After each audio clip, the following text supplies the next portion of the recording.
Hello, this is the first of our video training modules that we'll be recording for our co-writers. And so first I say thank you for signing on with EAG as a partner and co-writer in our environmental site assessments. So won't be long in time. I want these videos to be short as possible. But I do want to try to cover everything and any questions that I think you may have along the process. So just bear with me.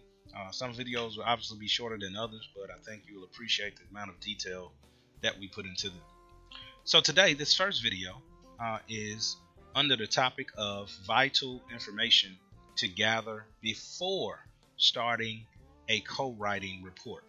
And today we'll be doing an EMG report that we're working on. EMG is, of course, one of the many assignment companies that actually send us projects from the bank. And so actually the bank releases a long list of sites that they want to be assessed or inspected, and they do that to just a few companies that are out there that are assignment companies. In return, those assignment companies then send those projects down to engineering companies such as myself, and we do the actual field work and writing of the reports. Okay, so EMG happens to be one of our top clients, and so we'll go through today on the steps to co-writing an EMG ESA report. That stands for Environmental Site Assessment, ESA. Okay, so the first step, as you can see on this screen, and hopefully you can see the screen very well, is this is Quire. Quire is the online based app that we use to actually write a lot of reports. A lot of our clients have started using Quire instead of using Word documents that we usually modify. And so this is just a cool way. We found Quire to be very user friendly. When you get your email and your assignment, you'll be giving a link to this address, www.openquire.com, and you'll be giving the login. If you see up in the right hand corner, login information, you'll be giving an email and password that you will need to log into. So upon receiving that, some of you may already have those logins that we've given out because we communicated that information when we did an on-site training. But for those of you who haven't been to that on-site training, we'll send that information by email. So the first step before you want to start any written report, and this is very important to follow these steps, the first thing we want to do is download the assigned project folder from SHAREFILE. All right, download the assigned project folder from EAG's, that's our company, SHAREFILE. SHAREFILE is an online storage location where we store all of our documents such as training material, reports, and materials that we want to pass from one person to the other. Why we don't just send everything by email? Well, email has a limit on the size of those documents you can send. SHAREFILE doesn't have a limit on size. Okay, so the first thing you want to do is when you receive an assignment, you're going to be given a project number, the name of the site, and with that information, maybe the address, with that information, you'll be deemed to go to Quire. Okay, once you accept the assignment, SHAREFILE, I'm sorry. So you go to SHAREFILE here. Once again, this is a address that you will be provided by us. We'll give you this address, eagrouptn.sharefile.com. We'll give you that login in the email. What do you type in to log in? We'll give you that as well. We use basically info@eagrouptn.com as the username, and we'll give you the password in an email. Okay, so once you simply go into SHAREFILE, log in, give it some time. Now I will tell you, if it's your first time logging into SHAREFILE with your laptop or desktop, it'll probably ask you, do you want to save that username and password that you just typed in? My suggestion would be for you to say yes. Okay, you have our permission to save these passwords, once again, because they are company wide. There's no information in this SHAREFILE here that is so personal and that we don't need anyone else to have. We don't have any social security numbers or anything located in SHAREFILE, so we're not too worried about everyone having that login information. The next thing you want to do once you get logged in with the username and password, you'll hit folders over here to the left, and out the folders, you see these pop down. You have personal folders, shared folders, and favorites. We only work right now with personal folders. Okay, so just hit personal folders. And then you're going to come to this menu where you have all of these folders here where we store almost everything that we need to communicate with each other and train each other. Okay, and what you'll see also is these names on some of these folders. These are actual people who have went out and visited properties. Okay, these are called field managers. All right, and so depending on who is the field manager, that's the folder where you actually find your project. So for this project today that we are using as an example, Nico Sharkey happens to be the field manager. And so once you go into personal folders, you're looking for your project. In the email, it would have told you that Nico Sharkey is the field manager. That means you'll click on Nico Sharkey projects. There we go. All right, and so you see Nico is now working. It appears he has 2 open projects. Okay, and so you're going to simply use the information we gave you in the email. This represents the job number or project number. This represents the assignment company. This tells you what kind of report, ESA. This is the name of the actual site that we went to, Medical Lodges, and next to it is the address. Now there is some more information in this file number. These files have very long names because we kind of want to put as much information in there as possible. Okay, you can't see the name here, right, because it runs out and doesn't have enough room, but if you just hover over it, you see that information pop up there.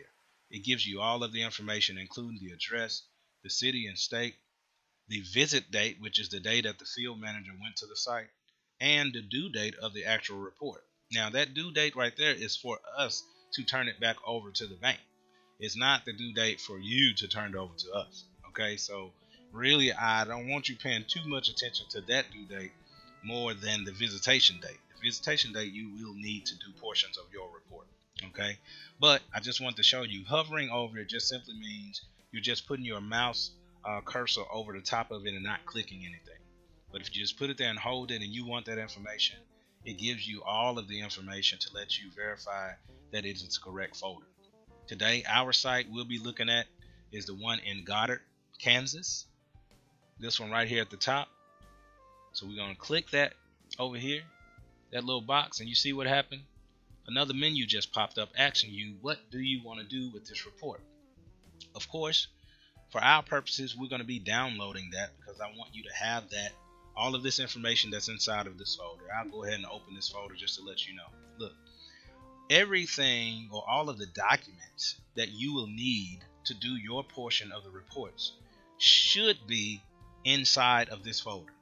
Okay, if you open a folder and it's empty, or you open a folder and it only has like 3 documents in it and you're worried that you don't have everything, please shoot an email or a phone call or a text to your field manager to say, hey, has everything been uploaded to SHAREFILE? I'm ready to do my right. Okay, please feel free to do that. Sometimes we get a little busy out in the field and we simply forget to go ahead and download this stuff. We may have it on our USB and hadn't downloaded to SHAREFILE. And so once again, everything that you need to write your sections should already be downloaded on SHAREFILE in your folder. Okay, just wanted you to open that folder and see that it's there.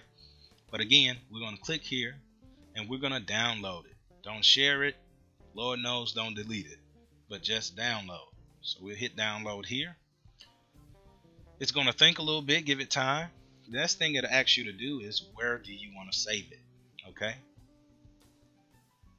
taking a little time. That folder has a lot of documents in it. Now this depends on your download speed, and it depends on how large those files are.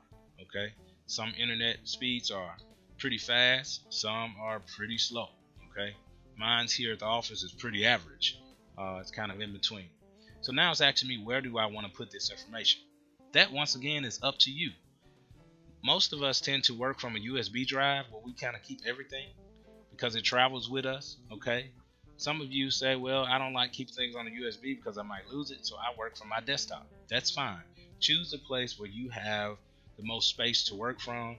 I suggest you do it in 2 locations. Use one that you work from and another location that you are backing up your files with, okay? Because desktops can go down, laptops can crash, and you definitely can lose a USB. And so I would suggest that you save it in multiple places.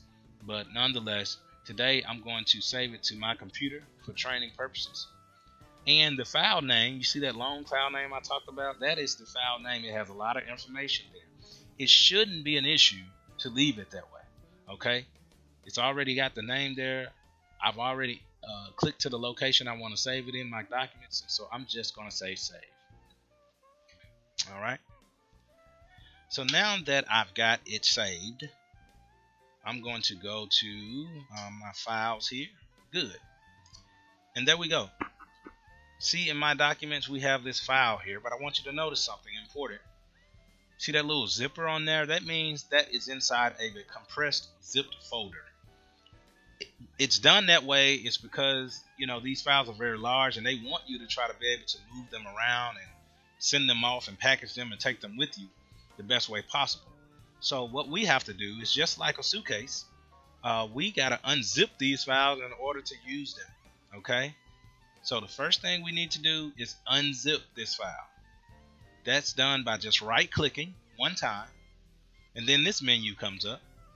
And now you just want to simply say extract all. See that? We want to unzip this. We want this file to look just like these icons with no zipper, okay? Take the zipper off, okay? Right-click one time and extract all. Now it's asking us, what do you want to unzip these? Well, we've already put the file in the place we want it to be at, so that's the destination that's automatically placed there for it to unzip to. You don't have to. You can say show extracted files when complete. That's fine, or not. I just want to show you everything here. So I'm gonna just hit extract, and it's going to start to basically unzip those files so that we can actually maneuver them right in them, do what we need to do. Now, if you look on our screen here, we got the file twice. One is zipped, one is unzipped. We obviously want to work from the one that's been unzipped. You can't wear any clothes that's still inside of a suitcase, okay? So look at it that way. You can't work on a file that is zipped in a folder, all right? So here we are. Remember, I showed you all of those documents that were on SHAREFILE, but here they all are here, okay? And all of these files, it may be too much information. Some of the information here you won't use. A former PCA is in there. This is the actual assignment document that came from the bank. You won't need that, okay? The property layout, some of you may never really have to look at that, and so because that's going out as an attachment to the report, okay? So don't think that you have to use every document that's inside of the zipped folder, but you should find all of what you need to be in that folder, okay? So when I get in this folder real quick here, let's take a look at some of the things that are inside. Number one, sometimes if you're lucky, we will have already been to the site and downloaded photos, okay? And so here, what can I do with photos and why do they mean anything to the writer? Well, for one, we've already taken a picture of the adjacent sites and put the information on there about what we saw, okay?